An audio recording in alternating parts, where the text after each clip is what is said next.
Ladies and gentlemen, we have just witnessed arguably one of the greatest Champions League ties in history.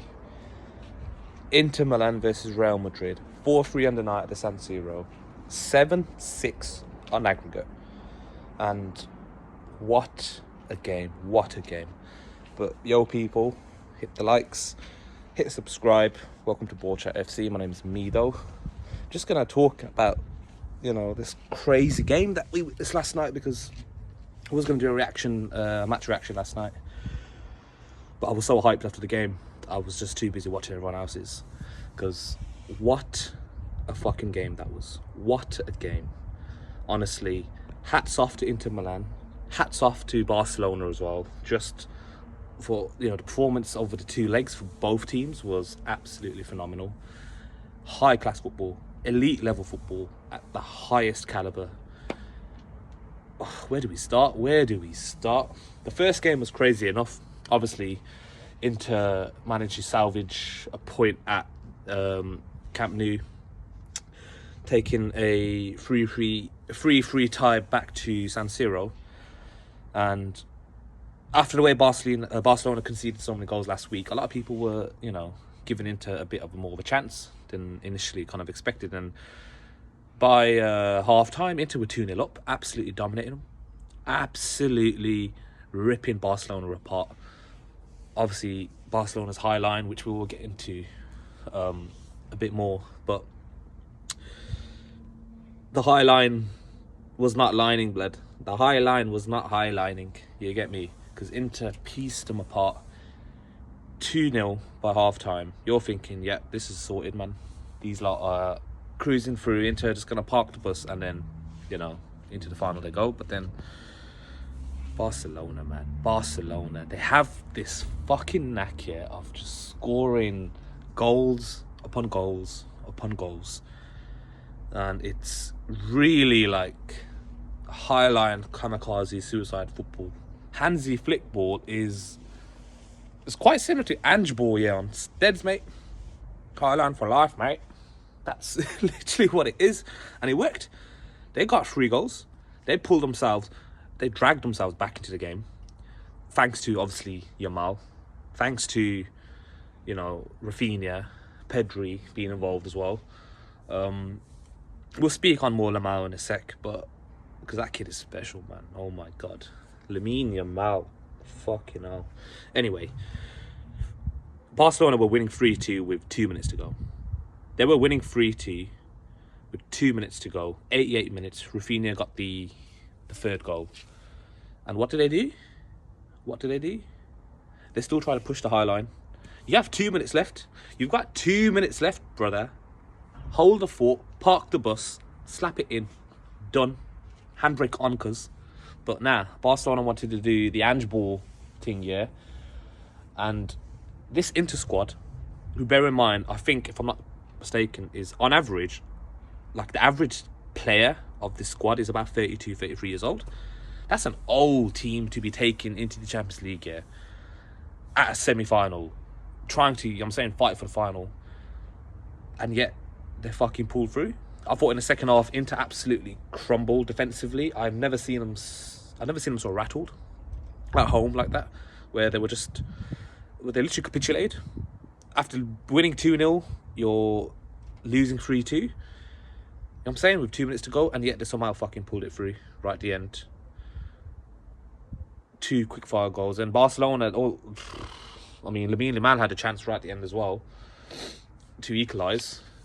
What a save. We're going to go into some of the players now for Inter Milan especially. Jan Sommer, an all-timer performance there. All-timer goalkeeping performance. That will go down as one of the best goalkeeping performances in the history of the Champions League, purely because of the stakes and just how big some of those saves really were. Thuram, motherfucker, has a Duracell battery in him, because this guy does not stop running out of energy. I don't know how it's possible, but he was running from minute 1 to minute 120 non-stop. Non-fucking stop. And every single goal, almost every goal that Inter scored, he played a part in. He contributed. Dumfries as well. Absolutely sensational performance from Dumfries too. There's so many players, I'm saying, that you can just go through the squad, especially towards the substitutes at the end coming on to get the winners and the equalisers. Achiberi, I think he got a late winner against Bayern in the quarterfinal as well. Like, this Inter team, right? They have a knack. They know how to get it done. It's not the first time they've done it this season. They'll get a late winner, and you're looking at obviously Simeone and Inzaghi and thinking, what are you doing with these changes, brother? These guys are 35, 40 years old almost, and you're bringing them on now. But boy, man like Simeone and Inzaghi, bring him to United. We need him at United. But that's a topic for a different day. But fair play to Inter, and shout out to Barcelona, Lamine Yamal. I feel sorry for the kid, because he really tried. That kid is something special. Like, I've not seen a 17-year-old perform on his level at the highest, you know what I'm saying, like the highest peak of the game like that. And not even Messi was doing that as his age. Like, kid is unreal. Obviously, you know what I'm saying, had that last opportunity gone in, it could have been 4-4 penalties, and who knows. I'm saying penalties is a flip of a coin anyway, really. Barcelona could have went through, and we'd be all sitting here saying Lamine Yamal, best talent in the history of football. You get me? But that's football, man. That's football. I think Barcelona will be very disappointed for sure. So the fans, especially, they've not won the Champions League since 2015.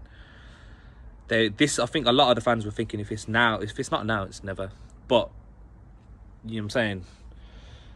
That's football, man. That is football. It's unfortunate. It was an amazing spectacle. I mean, Barcelona fans and the players can leave with their heads held high. You get me? They gave it all.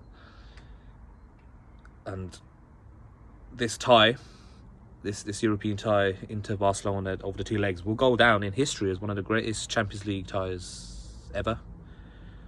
And every single player involved will obviously etch the names in history, especially Inter Milan players. And if they go on to win this, what a sensational fucking tournament it's been.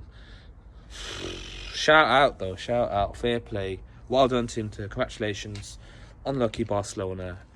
I'm saying you have my consolidations, because the consolation, because it was unfortunate in the end to go out like that after the performance he gave and after being ahead. I'm saying with a minute left, heart crushing. It's just absolutely heartbreaking. But thank God for the Champions League, because you've saved us from a fucking horrible year of football. You know what I'm saying? The football gods have listened, they've answered our prayers, and they've given us absolute bangers of matches. But yeah, man, peace out, everyone. Take care. Hit like, hit subscribe. Catch you in the next one. Peace.